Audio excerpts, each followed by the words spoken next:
เป็นภาพบรรยากาศบริเวณถ้ำภูผาพึ่งบ้านม่วงคำตำบลนาตาลได้ตอนเช้ามื้อนี้ผู้ข่าบ้านม่วงคำพาชมพาเบิ่งพามาชมถ้ำพี่น้องถ้ำวัดผาพึ่งบ้านม่วงคำตำบลนาตาลแล้วนี่บรรยากาศตอนเช้าแต่สว่างได้สว่างเติบแล้วนี่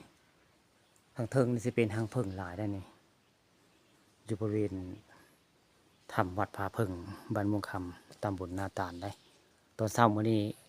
มาบริเวณถ้ำพระหรือว่าถ้ำพระวัดผาพึ่งบ้านม่วงคำตำบลนาตาลแล้วก็ทางใต้ก็สิเห็นทางพึ่งได้นี่ทางพึ่งได้พล่นลงมานี่พล่นลงมาแต่กันหน้าผาเลยพี่น้องนี่แหละทางพึ่งห้างเมืองห้างแล้วนี่ทางพึ่งห้าง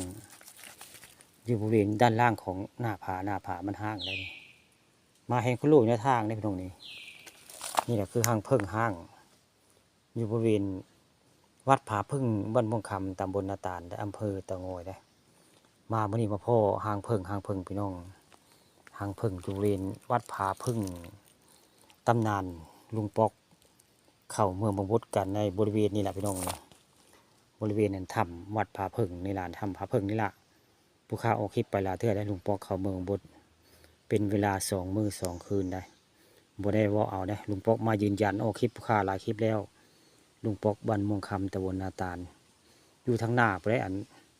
มองเมืองบางบดด้านหน้าไปได้จะมีหินยาวประมาณ8 เมตรในประตูเมืองแต่ตอนนี้เอาภาพบรรยากาศในถ้ำหน้าผาพึ่งมาให้เบิ่งมาชมได้ยังไปถ่ายด้วยอันประตูเมืองทางใต้ไปได้ประตูเมืองบดที่ลุงปองหายเข้าไปเป็นเวลา2 มื้อ 2 คืนเนาะแต่ว่ามื้อนี้ยังบ่ได้ไปฮอดได้ทำประตูเมืองเพราะยังบ่ได้เห็นพี่น้องเอาภาพบริเวณโดยรวมในถ้ำสิก่อนในถ้ำนาผาสูงนี่ถ้ำนาผาบ้านม่วงคำตำบลนาตาล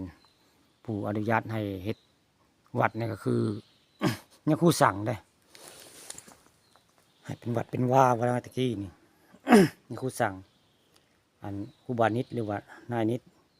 บ้านม่วงคำได้มาบวชได้ขอมาเป็นปฏิบัติธรรมมาเป็นตั้งวัดผาพึ่งก่อนแล้วนี่แหละนี่อยู่ในบริเวณนั้นอันหน้าผาพึ่งนี่แหละคือยังครูสั่งได้อนุญาตให้มันเป็นวัดผาพึ่งหรือว่ามาอยู่ในนี้ว่าง่ายจะได้วัดผาพึ่งครูบานิดกับอันครูบากี้ได้มาอยู่ก่อนหมู่นี่แหละคือตำนานวัดถ้ำผาพึ่งตำนานนายป๊อกเข้าเมืองบด2 มื้อ 2 คืนกันนั่นนี่แหละบริเวณนี่แหละ